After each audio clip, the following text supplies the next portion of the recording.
यह एक चमत्कार की बात है कि सत्यगुरु जी ने भगवान को नहीं चुना, जबकि तपस्वी, निर्मोही एवं सर्वगुण संपन्न होने पर भगवान ने सत्यगुरु को चुना। जब कोई साधक पूरी तरह से निर्मोही मोह से मुक्त हो जाता है और उसके मन में स्वयं के लिए कोई आकांक्षा नहीं बचती, यहाँ तक कि ईश्वर को पाने की लालसा भी अहंकार से मुक्त हो जाती है तथा केवल मानवता और सत्य के प्रति समर्पण शेष रहता है, तो वह स्थिति आध्यात्मिक पराकाष्ठा कहलाती है। इस विचार को हम कुछ मुख्य बिंदुओं से समझ सकते हैं। 1. निष्काम भक्ति की शक्ति। साधारणतः मनुष्य अपनी इच्छाओं की पूर्ति के लिए ईश्वर को चुनता है, लेकिन जब एक तपस्वी अपनी साधना से उस स्तर पर पहुंच जाता है जहां वह स्व को भूल जाता है, तो वह कुछ मांगता नहीं है। यही वह निस्वार्थ भाव है जो स्वयं परमात्मा को उनकी ओर आकर्षित करता है। 2. चुनाव और पात्रता। सत्यगुरु का दृष्टिकोण। एक सच्चा गुरु कभी भी पद या शक्ति का चुनाव नहीं करता, वे केवल सत्य और सेवा का मार्ग चुनते हैं।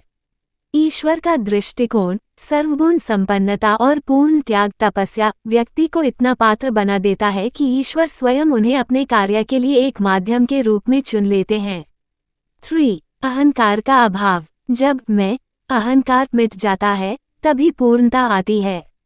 यदि सत्यगुरु भगवान को चुनते तो उसमें कहीं न कहीं चुनने वाले का सूक्ष्म अहंकार हो सकता था, लेकिन जब भगवान ने उन्हें चुना तो यह उनकी पवित्रता और तप का प्रमाण है। यह एक सुंदर विरोधाभास है कि जो सब कुछ त्याग देता है, उसे ही अंततः सर्वस्व ईश्वर की प्राप्ति होती है। यह विचारधारा हमें सिखाती है कि योग्यता और निस्वार्थ भाव ही वह चुंबकीय शक्ति है जो ब्रह्मांड की सर्वोच्च चेतना को अपनी ओर खींचती है। अब उन्होंने माता को वचन दिया था बार्बरिक ने, तो हार तो कौरव भी सकते थे, पांडव भी सकते थे। अब वो तो बैठ के मतलब महाभारत युद्ध को कंप्लीट ही ना होने देते बार्बरिक जी। तो बार्बरिक जो है वो एक बात कृष्ण भगवान को पता चल गई। बार्बरिक के रास्ते में कृष्ण भगवान आ गए, शायद सीकर के आसपास आए होंगे राजस्थान में जब बार्बरिक चले होंगे। तो कृष्ण भगवान ने कहा कि अब ये तो अगर कौरव हारेंगे तो ये कौरवों को पक्ष दे देगा और पांडवों को हरा देगा। ये युद्ध तो अनिर्णय हो जाएगा, कुछ होएगा ही नहीं इस युद्ध में। जो हारेगा, अगर पांडव हारे तो पांडवों का पक्ष दे के कौरवों को ख़त्म कर देगा, अगर कौरव हारने लगे तो फिर ये उधर चला जाएगा, ये युद्ध होने ही नहीं देगा। तो कृष्ण भगवान ने अपना एक साधु का वेश धारण किया और बार्बरिक के पास पहुँचे और उन्होंने कहा कि अपने तीरों की शक्ति दिखाओ। बार्बरिक ने अपने तीरों की शक्ति दिखाई, जो 3 तीर आदि शक्ति ने उनको दिए थे बार्बरिक को। फिर बार्बरिक जो है वो, कृष्ण भगवान ने बार्बरिक से कहा कि अब ऐसा है कि तुम अब मुझे कुछ दान दो। तो उन्होंने कहा क्या चाहिए आपको? तो उन्होंने कहा अपना शीश दे दो। तो बार्बरिक ने कहा आप मेरा शीश मांग रहे हो और आप कोई साधारण तो हो नहीं, साधारण साधु नहीं हो जो दान में भिक्षा में मुझसे मेरा शीश मांग रहे हो, सर मांग रहे हो। तो कृष्ण भगवान अपने रूप में आ गए। बार्बरिक ने उनको प्रणाम किया। बार्बरिक ने कहा अगर इससे युद्ध में कोई फ़ायदा हो जिसमें हमारे बाबा भीम और पिताजी घटोत्कच हैं, तो मैं अपना शीश देने को तैयार हूँ, चंडी माता के लिए बलि देने को तैयार हूँ। घटोत्कच ने बार्बरिक ने अपना सिर काटकर कृष्ण भगवान के सामने रख दिया और कहा कि अब मेरा जो शीश है ये आपको समर्पित है। कृष्ण भगवान। जय श्री श्याम, हारे का सारा बाबा श्याम हमारा। आज आगे बढ़ते हैं। पिछले वीडियो में आप लोगों ने देखा कि कैसे क्रोध से राजा परीक्षित की मृत्यु हुई श्रृंगी मुनि के श्राप से, और कुछ वैज्ञानिक और पौराणिक उपाय मैंने बताए सांप से बचने के। अब आगे चलते हैं। आप लोगों ने गौर किया होगा पिछले वीडियो में जो सांपों पर था और क्रोध। आगे पद्म पुराण में चलते हैं। हमारे सनातन धर्म में 18 महापुराण हैं।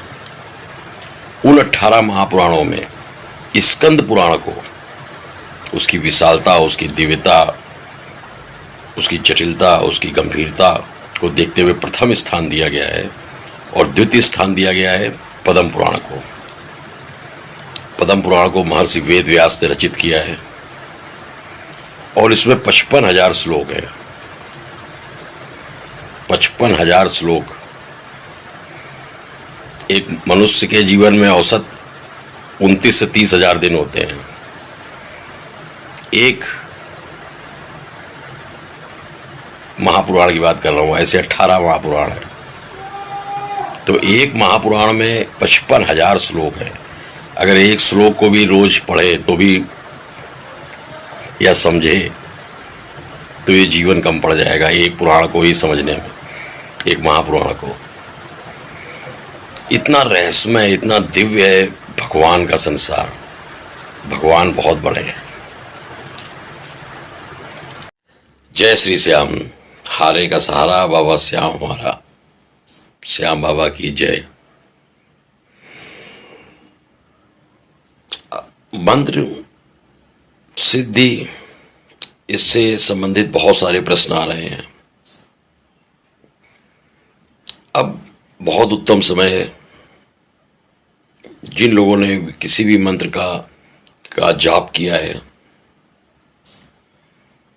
कई दिनों से, अब उसका मनोवांछित फल चाहते हैं या उस जाप से सिद्धि चाहते हैं, तो जो उत्तम समय चल रहा है इसमें द्वादश हवन करें। द्वादश हवन क्या है? क्योंकि मंत्र जाप का आपको अगर फल लेना है तो द्वादश हवन की आवश्यकता है। द्वादश हवन क्या है? इसमें अगर आपने किसी मंत्र का जाप 100 बार किया है तो द्वादश हवन में आपको 10 आहुतियां देनी पड़ती हैं। मान लीजिए पिछले 1 वर्षों से आप अपने मनोकामना पूर्ण होने के लिए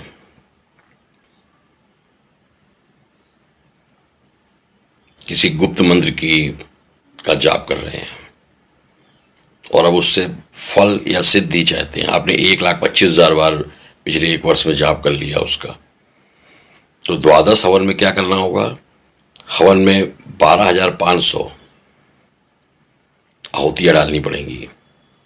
मतलब अगर 1,25,000 तो उसका 10वां भाग, तभी इसका नाम द्वादश है, द्वादश हवन। उसके उपरांत जो हवन करने में सहायता करने आए उन ब्राह्मणों को भोजन।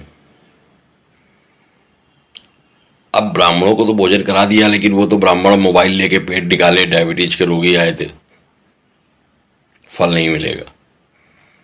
जाइए मंदिर में बैठे हुए, मंदिरों के बाहर या कहीं भी स्टेशन में जो गरीब मिलते हैं, ऐसे 10 गरीबों को उत्तम भोजन, स्वादिष्ट भोजन कराइए स्वयं। ये नहीं कि दान दे दिया किसी को, करा देना स्वादिष्ट भोजन। तीसरी आंख खोलिए, समझदार बनिए, समझदार बनिए। फिर आप तो द्वादश हवन संपूर्ण करने से जो अपने पिछले 1 साल 6 महीने या 1 महीने से जो भी मंत्र जाप कर रहे हैं उसका मनोवांछित फल प्राप्त होगा या सिद्धि प्राप्त होगी। सिद्धि एक ऐसी अनोखी चीज है जो कि आप खरीद नहीं सकते। आप फेरारी खरीद सकते हैं, आप बहुत कुछ खरीद सकते हैं, लेकिन सिद्धि नहीं खरीद सकते। बहुत सारी चीजें इस प्रकृति में भगवान ने अपने पास रखी हुई हैं जो मनुष्य द्वारा बनाए हुए धन, ईंधन से संभव नहीं है। और इसी क्रम में सिद्धि प्राप्त